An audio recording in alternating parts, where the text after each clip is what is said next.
So let's start with the Vedic religion, which I introduced in my Hinduism video.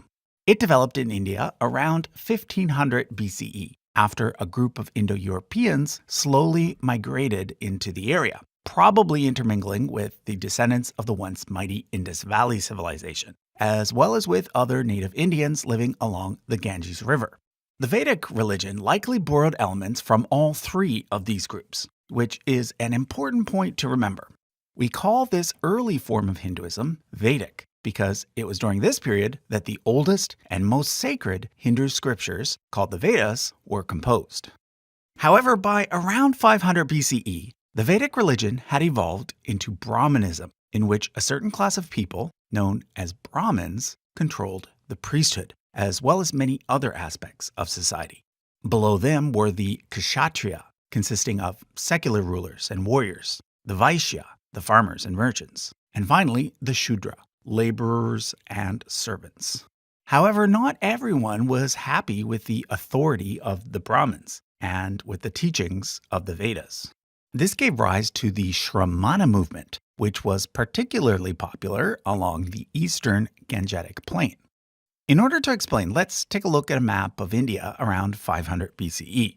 By this point, most of the north was divided into 16 independent states, which were known as Mahajanapadas, meaning great realms. Brahmanism was strongest in the kingdom of Kuru, which had previously been much larger, and was the setting for the great Hindu epic, the Mahabharata. But to the east, there were other states like Kosala, Virji, and Magadha, where support for the Brahmins was weaker. It was here that the Shramana movement took hold. Basically, a Shramana was a person who dropped out of everyday society in order to instead live a very simple life, focused on spiritual development. This resulted in the development of several new schools of philosophy, but it also ended up influencing Brahmanism as well, leading to what's been called the Hindu synthesis, which is when what we know today as Hinduism really took shape. So from this point forward, from the Hindu perspective, Indian schools of philosophy were now divided into two categories, Astika and Nastika. Astika schools accept the authority of the Vedas and are hence considered to be a part of Hinduism, whereas the Nastika schools reject the Vedas and are thus considered to be separate religions. The two Nastika schools that most people are familiar with today are Jainism and Buddhism. But in earlier times, there were other schools of thought that were just as popular. These include the atheist Charvaka school, the agnostic Ajnana school, and the fatalistic Ajivika school. Okay, with that background, let's now focus exclusively on Buddhism. Unlike Hinduism, which has no founder, Buddhism does. It was founded by the person who most people simply know as the Buddha. But this was not his actual name. At birth, he was called Siddhartha Gautama, and he was a prince living within the kingdom of Kosala. More specifically, he belonged to a region and ethnic group within Kosala known as the Shakyas, whose territory actually fell within what we today call Nepal. This is why in the earliest records, the Buddha is called Shakyamuni, meaning the sage of the Shakyas. I won't go through his full story, but here are the highlights. At the age of 29, Siddhartha left his family and life of luxury to become a Shramana. At first, he practiced asceticism, denying himself all but the smallest amount of food needed to survive. But then, at the age of 35, while sitting under a tree, he is said to have achieved enlightenment. It's at this point that he became the Buddha, which is a title meaning the enlightened one. After this, he preached about the middle way, which promotes living in between the extremes of overindulgence on one side and self-denial on the other side. He also laid the foundations for Buddhist thought, called Dharma, which can be summed up by the Four Noble Truths and the Eightfold Path. During the Buddha's lifetime, he not only taught the Dharma, he also built up a community of followers, known as the Sangha. You may have heard Buddhists refer to the triple gem, or three jewels. This is a reference to the Buddha, the Dharma, and the Sangha. According to tradition, the Buddha died at age 80, around the year 480 BCE. At this point, the first Buddhist council was held, with 500 of his followers attending. The purpose was to make sure that all of the teachings of the Buddha and the rules for the community were remembered. One of his 10 core disciples, named Ananda, recited all of the teachings, which are known as sutras, and another disciple named Upali recited the community rules, which are known as Vinaya. According to tradition, a second Buddhist council was held approximately 100 years after the Buddha's death. This time there were disagreements over the community rules, and this led to the first Buddhist schism. The majority group became known as the Mahasangha, meaning the Great Sangha, and the minority group became known as the Stataviravada, meaning School of the Elders, because it consisted mostly of the more senior monks. Take note that all of the modern branches of Buddhism descend from the Sthaviravada, although there is some debate over whether or not the Mahasangha had an influence on the development of Mahayana, a term that I will explain in a bit. But back to early Buddhism. Eventually, more and more divisions occurred, to the point where in ancient times, it is thought that there were at least 18 separate schools. Around the time of Ashoka, the great Indian emperor who united most of India for the very first time, the three main ones were the Vibhajyavada, Sarvastivada, and Pudgalavada. Ashoka is an extremely important figure in the history of early Buddhism because he himself converted to the new religion and promoted missionary efforts to spread Buddhism to other lands. The most important of these missions was led by his firstborn son Mahinda, who became a monk and brought Buddhism to Sri Lanka. Now, I should point out that one does not need to become a monk to follow Buddhism, although some still do, as it is generally seen as being a faster way to reach enlightenment. In Sri Lanka, the school founded by Mahinda became known as the Tamrashatya school, and it was a branch of the Vibhajyavada school. It was in Sri Lanka that the Pali Canon was produced, which today is the oldest surviving complete set of Buddhist scriptures. Take note that Pali is a language closely related to, but not quite the same as, Sanskrit. Let's now take a moment to look at the contents of the Pali Canon. A full set of Buddhist scriptures is called a Tripitaka, which means 3 baskets. That's because it's comprised of 3 main parts: the Vinaya Pitaka, which contains the community rules, the Sutra Pitaka, which contains the Buddha's teachings, and the Abhidharma, which contains analysis of those teachings. The Vinaya Pitaka contains rules for both male monks, who are called bhikkhus, as well as for female monks or nuns, who are called bhikkhunis. It also contains a few sections covering early Buddhist history. In the Pali Canon, the Sutra Pitaka is divided into 5 parts, called Nikayas, meaning volumes. These can then be broken down further into smaller books. Of these smaller books, the one that I'd like to highlight is the Dharmapada, which is located in the 5th Nikaya. It's the most well-known of all the Buddhist scriptures, and it's a good starting point for those who want to dip their feet in the water. Finally, I'd like to point out that the Pali Canon version of the Abhidhamma has 7 parts. Okay, let's now go back to the family tree chart. From Sri Lanka, Buddhism eventually spread to Burma, Thailand, Laos, and Cambodia. The type of Buddhism found in all of these countries is therefore very similar. Nowadays, it is called Theravada Buddhism. Take note that the word Theravada is actually just the Pali version of the Sanskrit word Sthaviravada, which, as you might remember, means School of the Elders. Theravada Buddhism therefore sees itself as the original Buddhism. Generally speaking, it is more strict and more earthly focused than the other forms of Buddhism. Although you can see here that there are 3 main types of Buddhism in the world today, considering that Tibetan Buddhism is, relatively speaking, quite small, it is often said that there are really just 2 main types of Buddhism, Theravada and Mahayana. I'm therefore going to focus on Mahayana next. The exact origins of Mahayana are unclear. It wasn't really a separate school, but rather a movement that took place within many schools. One theory is that it developed out of the now extinct Mahasangha school, but another is that it might have originated among lay people, meaning non-monks. Whatever the origin, the common factor among Mahayana Buddhists is that they have an additional set of scriptures known as the Mahayana Sutras.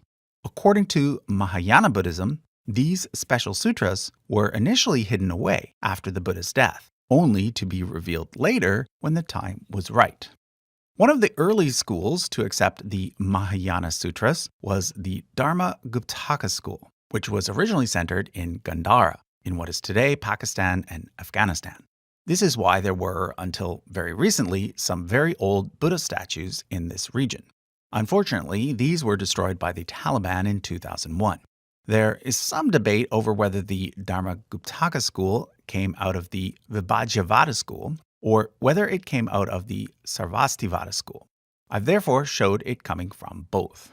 From the Gandhara region, the Dharma-Guptaka school eventually spread to China, Korea, Japan, and Vietnam. There were other schools that spread to these areas as well, but they all went extinct, and therefore today all East Asian Mahayana monks follow the Dharma-Guptaka community rules. Strangely, although Buddhism originated in India and was once a dominant force there, today the vast majority of Buddhists now live outside of India. In fact, it is now China that has the most amount of Buddhists in the world.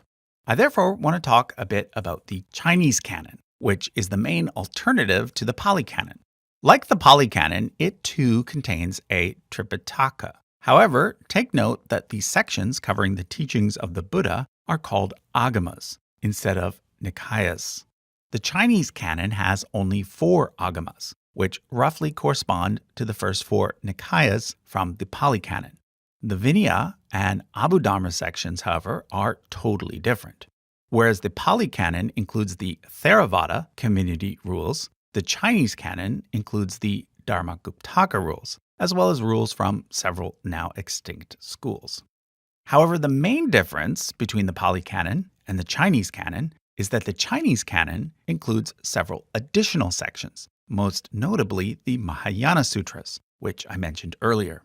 There are many of these, but the most important are the Lotus Sutra, the Perfection of Wisdom Sutra, the Flower Garland Sutra, and the Nirvana Sutra. But that's not all. The Chinese canon also includes a section called the Jataka, which describes Buddha's birth story, and a section about tantras, which are esoteric or more secret practices meant only for those with specialized knowledge. Now, as you might have guessed, the Chinese canon is mostly written in Chinese, classical Chinese to be exact, although the Japanese version does include some parts in Japanese. This is why the Pali canon is generally understood to be the older of the two canons. After all, Pali is an ancient Indian language, and India is where Buddhism originated. However, this paints a bit of a wrong picture. It's actually more accurate to say that the Pali canon is the oldest complete version of the Buddhist scriptures. This is because there are in fact parts of the Chinese canon for which we do have the corresponding much older Sanskrit versions. It's just that we don't have the complete Chinese canon available in Sanskrit. Okay, now before I move on, I want to briefly describe the main difference between Theravada Buddhism and Mahayana Buddhism in terms of beliefs. In both cases, the ultimate goal is to achieve enlightenment, which then frees a person from the continuous cycle of birth, death, and rebirth, which, by the way, is also the goal in Hinduism. Theravada Buddhists teach that there are 3 paths to enlightenment. The first, and by far the most common path, is the student path, in which a person learns from the teachings of a Buddha and eventually becomes an arhat, mostly by means of strict discipline. Once a person becomes an arhat, they will no longer be reborn. The second path is that of the solitary Buddha, in which a person achieves enlightenment on their own, but is unable to teach others how to do it. Finally, there is the full Buddha path, in which a person achieves enlightenment on their own and is also able to teach others how to reach it. This obviously was the path taken by Siddhartha Gautama, which is why he is called the Buddha. Now, what a lot of non-Buddhists don't know is that the Buddha was not the only person to achieve full Buddhahood. The Pali Canon mentions 27 Buddhas by name, Buddhas who lived before the Buddha. The three most recent being Kakusanda, Konagamana, and Kassapa. It also talks about a future Buddha named Maitreya, which brings me to the word bodhisattva, which is a term that is used to refer to someone on the path towards becoming a full Buddha. In Theravada Buddhism, bodhisattvas are thought to be rare, with Maitreya being the only current one.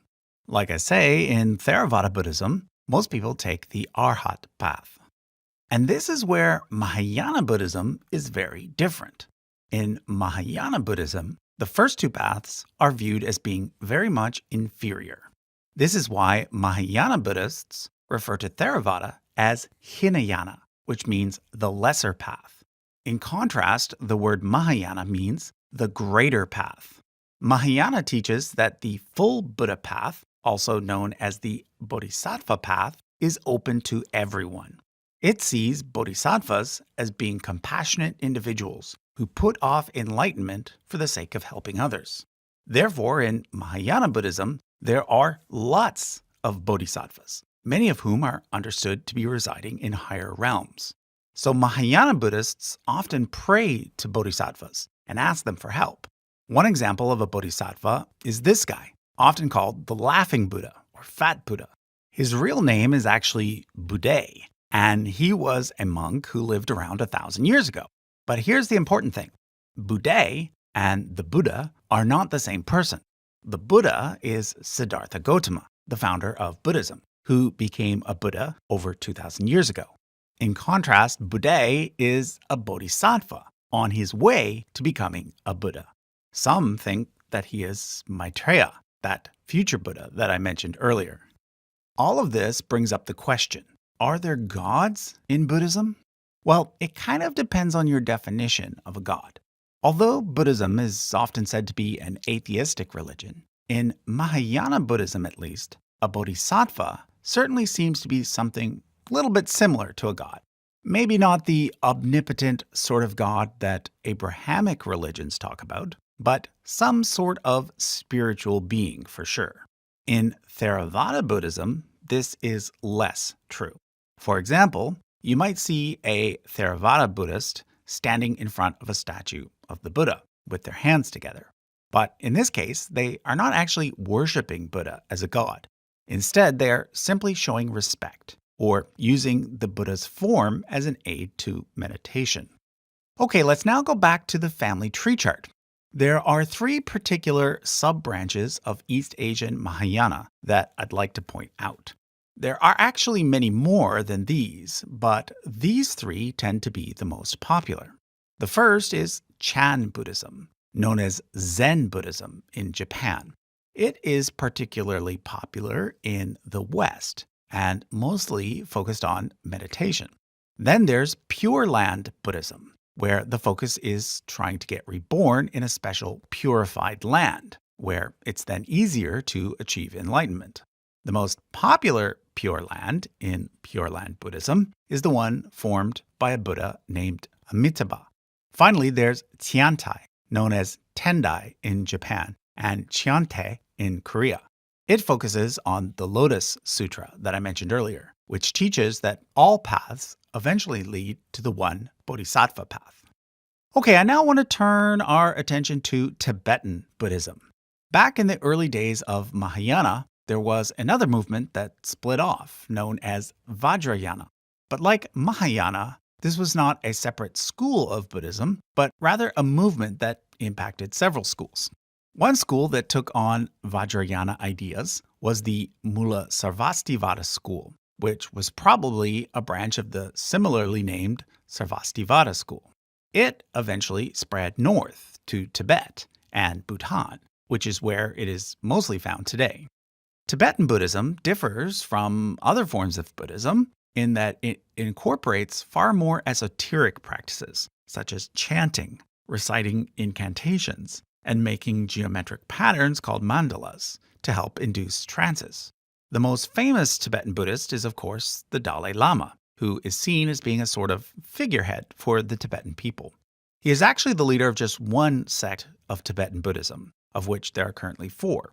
However, his sect, known as the Gelug or Yellow Hat School, is the largest one. He is referred to as the 14th Dalai Lama because the belief is that he is the reincarnation of a man named Gedon Drupa, who died in 1474, but continues to be reborn on Earth. In turn, all of the Dalai Lamas are said to be incarnations of a bodhisattva called Avalokitesvara.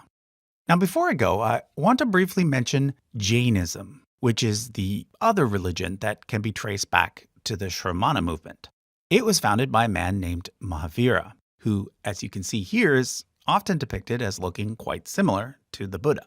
In fact, the 2 teachers lived around the same time, with Mahavira being the older of the 2.